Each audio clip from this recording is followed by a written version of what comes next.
Video में दोस्तों, अगर आप भी सीआरपीएफ रेडियो फीटर का एग्ज़ाम फॉर्म भरे हैं तो मेन इसी रेडियो फीटर के लिए ये वीडियो है। ठीक है, इस वीडियो में हम आपको बताएंगे कि आप जब एग्ज़ाम में बैठोगे तो इंग्लिश में आप हाई स्कोर कैसे कर पाओगे। मान के चलिए आपके पास में बहुत सारे नॉलेज है, आप इंग्लिश में एक्सपर्ट हो। ठीक है, ठीक है, आप एक इंग्लिश में एक्सपर्ट हो, आपको सभी क्वेश्चन आता है, तो महज सिर्फ आपको क्वेश्चन आने से आपको ज़्यादा मार्क्स नहीं मिल जाएँगे। ठीक है, आपको अच्छे तरीके से उसे प्रेज़ेंट करना भी है। देखिए, मान के चलिए आपके कॉपी जो है एग्ज़ामिनर के पास जाएगा और इंग्लिश ऐसा सब्जेक्ट है कि इंग्लिश के बिना इस एग्ज़ाम को निकालना बिल्कुल ही नामुमकिन है, कह लीजिए। ठीक है, आपको इसमें पासिंग तो होना ही पड़ेगा। ठीक है, वो सारी चीज़ मैं बताऊँगा बाद में। लेकिन अगर माने आपके जो पेपर है एग्ज़ामिनर के पास जाता है, तो एग्ज़ामिनर सबसे पहले क्या देखेगा? आपका प्रेज़ेंटेशन देखेगा। पहला पेज ही आपका अगर सुंदर उसको दिखाई देगा, अगर अच्छे दिखाई देगा, एकदम सुंदर अच्छे वे में लिखा गया है, तो उसको लगेगा कि हाँ, ये चीज़ें जो है ना बहुत ही ज़्यादा अट्रैक्ट कर रहा है, तो उसको देखेगा। अगर मान के चलो कि आपने शुरू में ही ऐसे लिख दिया, उसको माने आपके पास बहुत अच्छा नॉलेज है और अच्छे से प्रेज़ेंट ही नहीं कर पाए, तो फिर एग्ज़ामिनर क्या सोचेगा कि आपको नॉलेज ही नहीं है। तो सबसे बड़ी बात है कि आपको जो आंसर आता है या थोड़े कम भी आते हों, तो अगर आपको अच्छे से प्रेज़ेंट करने आ गया, तो आपको स्कोर जो है अच्छे खासे मिल जाएँगे इंग्लिश में और आसानी से ये जो एग्ज़ाम है आपका क्लियर हो जाएगा। तो यही चीज़ें इस वीडियो में हम बताएँगे। देखिए, इसका टाइटल भी है how to score high in CRPF, head constable, radio operator, radio fitter और यहाँ पर साइफर डिस्क्रिप्टिव पेपर, जो कि इंग्लिश का डिस्क्रिप्टिव पेपर ये तीनों में होता है।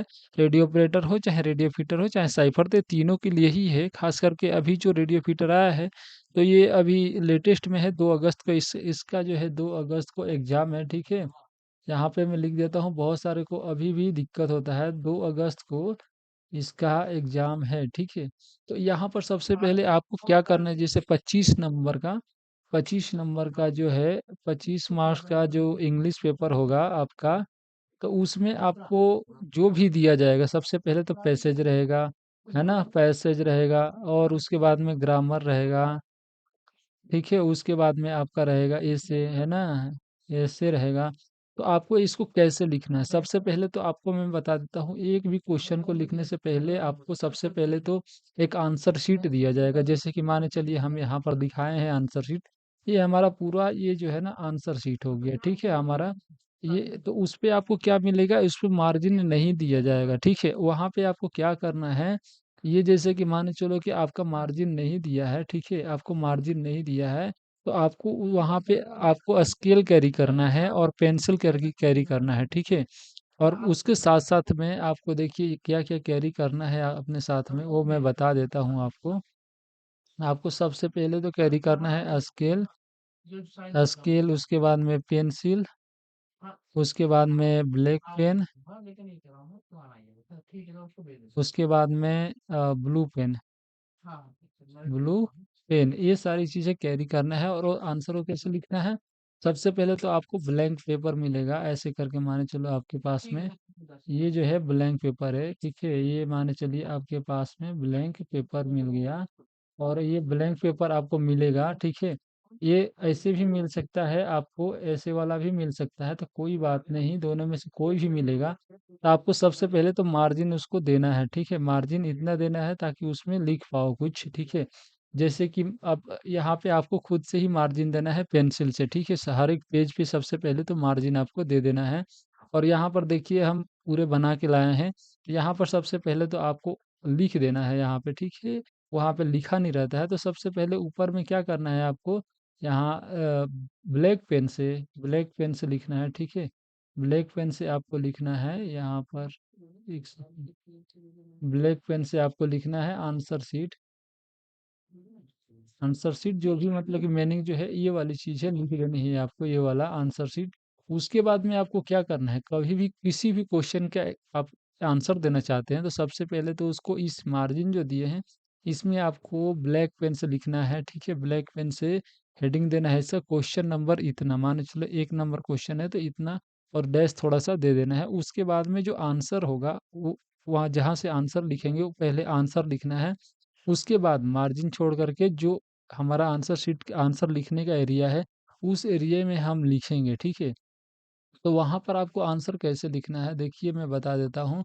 सबसे पहले तो आंसर आपको जो है, ये माने चलो ये आंसर का कॉलम है, ये इसका बराबर का है, तो उसको एक पैरा ड्रॉप करना है और यहाँ से आंसर लिखना स्टार्ट करना है, ठीक है। यहाँ से आंसर लिखना स्टार्ट करना है। और आंसर भी कैसे लिखना है, आंसर का भी लिखना है। तो देखो आंसर जो है ना आपका, यहाँ से देखो, मान के चलो आंसर लिखना है तो ये यहाँ पे ए लिख दिए, मान के चलिए ए हो गया यहाँ पे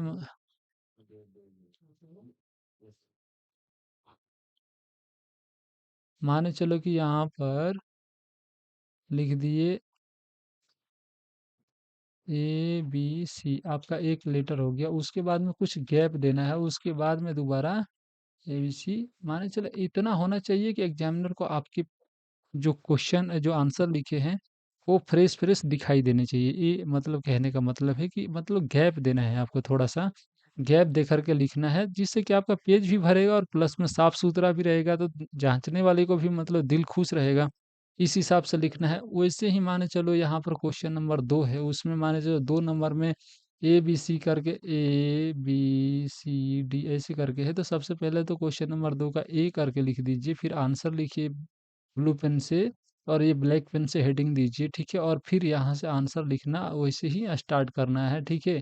यहाँ पर ए बी सी जैसे भी माने चलो आप जो भी लिख रहे हो, ऐसे करके आपको आंसर लिखना है और प्रॉपर गैप देना है, 1 इंच का तो गैप देना ही है ताकि साफ सुथरा दिखे। और वहाँ से मान चलो कि कुछ ऑब्जेक्टिव क्वेश्चन, जैसे ग्रामर का क्वेश्चन जो होता है ऑब्जेक्टिव रहता है, तो वहाँ पे क्या करना है कि ए बी सी डी आपको 3 4 ऑप्शन दिए रहेंगे, तो बहुत सारे क्या करते हैं यहाँ पे कि क्वेश्चन नंबर ए का जो है, क्वेश्चन नंबर, एक सेकेंड, क्वेश्चन नंबर जो है एक हो गया, एक का ए जो है मान चलो इसका आंसर लिखना है। यहाँ पे दूसरा पेन ले लेता हूँ, आंसर लिखना है, ठीक है।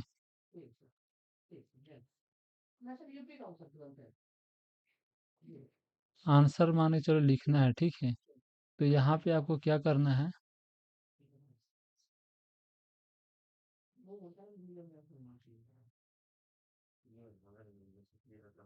सबसे पहले तो मैं आपको बताता हूँ, यहाँ पर माने चलो क्वेश्चन दिया है, ठीक है। क्वेश्चन नंबर 1 हो गया, उसके बाद में आंसर लिख रहे हो, ठीक है। तो यहाँ पे माने चलो ऑप्शन वाला है, तो वहाँ पे ऐसे भी कर सकते हो, ऑप्शन डी आंसर है तो डी आंसर हो गया, चाहे ऑप्शन डी लिख दिए, है ना। जैसे कि यहाँ पर दिखाया गया है कि ऑप्शन डी लिखा गया है। और बहुत लोग क्या करते हैं कि इसके सामने लिख देते हैं जो उसमें लिखा गया है, राम इज बॉय, ये इतना लिखते हैं, तो ये भी कोई गलत नहीं है, लेकिन आपको इसमें क्या होगा, टाइम का कंजप्शन होगा। जैसे कि आप ये लिखोगे तो बार बार जितने भी क्वेश्चन दिए रहेंगे तो उसमें आपको टाइम लगेगा ना, तो टाइम लगेगा तो उसमें आपका टाइम भी तो मैनेज करना है। आपको कहीं ऐसे लिखने में कम पड़ गया टाइम, ठीक है, तो इसीलिए आपको क्या करना है, ऐसे ही सिर्फ लिख के छोड़ देना है, ऑप्शन डी आंसर करके, ऑप्शन डी।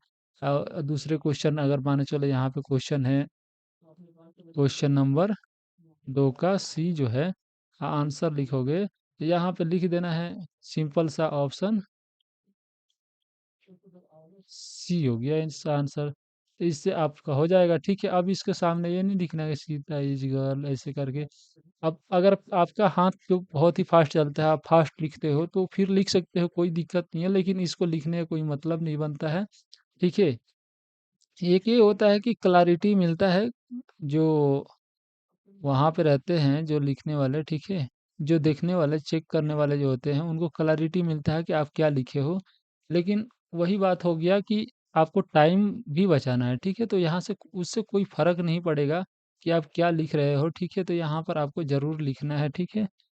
अ, एक सेकेंड, यहाँ पे जैसे ऑप्शन है ना, ठीक है,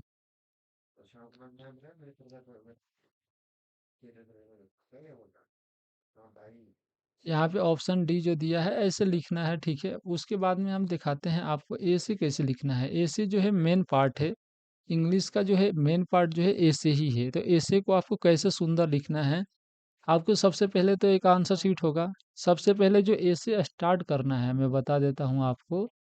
जो ए से आपको स्टार्ट करना है ना, वो ए से ब्लैंक पेज से स्टार्ट करना है। ब्लैंक पेज से स्टार्ट करना है, मतलब कि ऐसे पेज जहाँ पे ऐसा नहीं हो कि आधे, ये मान के चलो पेज है ना, और यहाँ तक आपने किसी और चीज़ का आंसर लिखा और यहाँ से स्टार्ट कर रहे हो, तो ये मतलब गलत तरीका हो गया, ठीक है।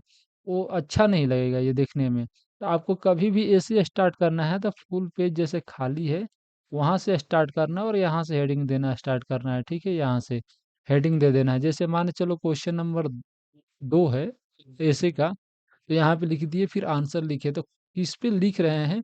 बी बी वाले पे लिख रहे हैं, जैसे बी में role of CRPF in internal security दिया है, तो यहाँ पर आपने दे दिया बी को, बी लिख दिया और इसके सामने ये लिखना है, हेडिंग देना है, ताकि पता चले उसको कि आप किस पे लिखे हो, ठीक है। उसके बाद में क्या करना है आपको, जैसे भी तोड़ तोड़ के लिख रहे हो, जैसे कि मान के चलो हमने यहाँ पे ये भी बता दिया है, इंट्रोडक्शन मतलब व्हाट हो गया, क्या है उसके बारे में ये बताना है। उसके बाद बॉडी पार्ट आपको जितने में तोड़ सकते हो उतने में तोड़ना है, और हेडिंग देना है। और कोई भी हेडिंग देखो, कोई भी हेडिंग जो है ना, हेडिंग जो है ब्लैक पेन से देना है, और आंसर, आंसर जो है ये जो है ब्लू पेन से लिखना है,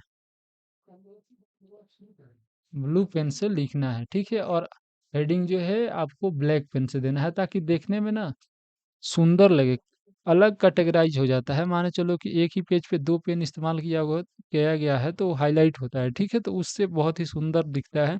और ऐसे माने चलो कि ऐसे आपने लिख दिया पूरे पेज में, आपको कम से कम तो 2 पेज में तो आएगा ही, ठीक है, अगर अच्छे से लिखोगे तो। और उसके बाद में अगर मान चलो कि आंसर लिखते-लिखते, जैसे कि आप आंसर यहाँ पे देखो दिखाया गया है कि नेक्स्ट पेज कंटिन्यू, ठीक है, ऐसे दिखाया गया है। तो यहाँ पे इस क्यों दिखाया गया है? तो एग्जामिनर को बताने के लिए, मान के चलो कि आप ऐसे लिख रहे हो, ठीक है, तो ऐसे में क्या हो जाता है कि एक पेज पे आपने लिख दिया, एक पेज पे आधा ही लिखा, और दूसरे पेज पे अभी आ रहा है उसी का आंसर जो है दूसरे पेज में भी आ रहा है। तो ये एग्जामिनर को बताया जाता है कि नेक्स्ट पेज पे भी इसका आंसर है, ताकि वो अगले पेज पे भी जाए। वो तो जाएगा चेक करने, लेकिन फिर भी यहाँ पे लिखने से उसको एक अच्छा वे मिलता है कि यहाँ पर मतलब बताया गया है, ठीक है। कभी कभी क्या होता है कि ध्यान भी नहीं पड़ता है, ठीक है, तो वहाँ पे आपको नेक्स्ट पेज कंटिन्यू करके दे दीजिएगा। इसका कोई ज़्यादा मतलब नहीं है, लेकिन एक सुंदर होता है। कोई भी किताब में भी लिखिए देखिएगा, तो किताब में भी कई बार ऐसे देखने को मिलता है, नेक्स्ट पेज कंटिन्यू करके, ताकि आपका ध्यान जाए और अगले पेज पे भी आप जाओ, ठीक है। तो वहाँ से आपका नेक्स्ट पेज पे भी जाएगा। तो ये चीज़ें आपको ध्यान देना है। ये सारी चीज़ें आपको ऐसे मेंटेन करना है, जैसे मान के चलो एससी का ये हो गया पेज, और ऐसे आपको मार्जिन देना है, हर जगह मार्जिन दे देना है, प्लस में ऐसे क्वेश्चन का हेडिंग देना है, फिर आंसर देना है। आंसर हमेशा ब्लू पेन से लिखना है और ब्लैक पेन से जो है हेडिंग देना है, ठीक है। और ऐसे ही करके आपको आंसर शीट में अगर आंसर लिखते हो, तो आपको अगर माने चलो कि क्वेश्चन का आंसर भी नहीं पता है, फिर भी आपको क्या होगा, बेनिफिट्स आपको देखने को मिलेगा, ठीक है। यहाँ पर जो है आपको मान के चलो कि कुछ आंसर पता भी नहीं है, क्या है यार, मान के चलो कि आपको आंसर जो है पता नहीं है, ठीक है, फिर भी आपको क्या मिलेगा, बेनिफिट मिलेगा। अगर इस वे में लिखते हो, तो आपको मिनिमम मान के चलो 25 नंबर का पूरा इंग्लिश का पेपर है, तो इसमें आपको 13 नंबर जो है लेके आना है, वो कि पास होने के लिए। और ये जो है रेडियो फीटर का जो है,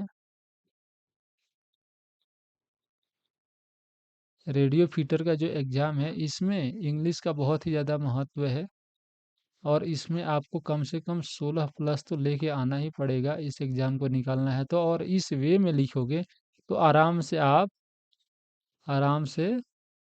ले करके आ सकते हो, ठीक है, आराम से लेकर के आ सकते हो, अपना मार्क्स जो है 16 प्लस कर सकते हो। तो इसी वे में आपको आंसर शीट पे लिखना है। मेन होना चाहिए कि एग्जामिनर को आपको अट्रैक्ट करना है। देखिए वीडियो तो बहुत लंबी होगी, लेकिन एक चीज़ मैं और बताना चाहता हूँ आप लोगों को, कि ये सारी चीज़ें तो आपको मैं बता दिया, लेकिन अभी भी कुछ टाइम बचा हुआ है, तो अभी भी आप लोगों ने स्टडी मटेरियल नहीं लिया है।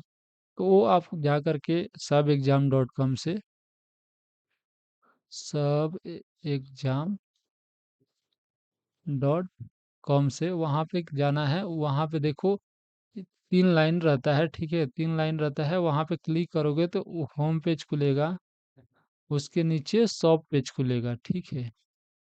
शॉप पेज पे क्लिक करना है। शॉप पेज पे क्लिक करोगे तो वहाँ पे आपको बुक देखने को मिल जाएगा, ठीक है? अलग-अलग, और यहाँ पे एक होगा मास्टर ई बुक, मास्टर ई बुक। अभी इसका 799 प्राइस चल रहा है, ठीक है? और 799 प्राइस चल रहा है, और इसको आप ले लो। ये जो फ़ायदेमंद रहेगा आपको, जैसे कि बीआरएफ का एग्ज़ाम में तो फ़ायदेमंद होगा ही, ये आरओबीसी और पीबीसीसी जो भी निकलेगा उसमें भी फ़ायदेमंद रहेगा। और इसमें हम आप लोगों को क्या देते हैं, पेड ग्रुप का फैसिलिटी देते हैं, जिसमें कि अगर फ्यूचर में जो भी कुछ सिलेबस आता है, चाहे कोई स्टडी मटेरियल आता है, तो हम इसमें इसमें हम शेयर करते रहते हैं व्हाट्सएप ग्रुप में, ठीक है? व्हाट्सएप ग्रुप में जो है हम शेयर करते रहते हैं, और ये लाइफ टाइम आपका एक्सेस रहेगा, एक बार आप ले लोगे, ठीक है? और ये सारी जो मटेरियल है ये पीडीएफ फॉर्मेट में मिलेगा, तो ये ध्यान रखिए। और कभी भी व्हाट्सएप हम दे दिए हैं, हमारे वेबसाइट जो सबएग्जाम.com है, इसी में आपको क्या है, व्हाट्सएप मिलेगा, ठीक है? व्हाट्सएप यहाँ पे कॉर्नर में रहता है, वहाँ से आप क्लिक करके आओगे तो डायरेक्ट हमारे व्हाट्सएप में आ जाओगे। और वहाँ पे आने के बाद में कब आना है, सबसे पहले बिना परचेज किए तो आना नहीं है यहाँ पे। सबसे पहले परचेज कर लो, उसके बाद में ही हम आपकी क्वेरी को सॉल्व करेंगे, ठीक है? तो आप वहाँ से परचेज करके आ सकते हो। वीडियो बहुत लंबी हो चुकी है, तो चलिए अभी इसको यहीं पे विराम देते हैं। तब तक के लिए जय हिंद।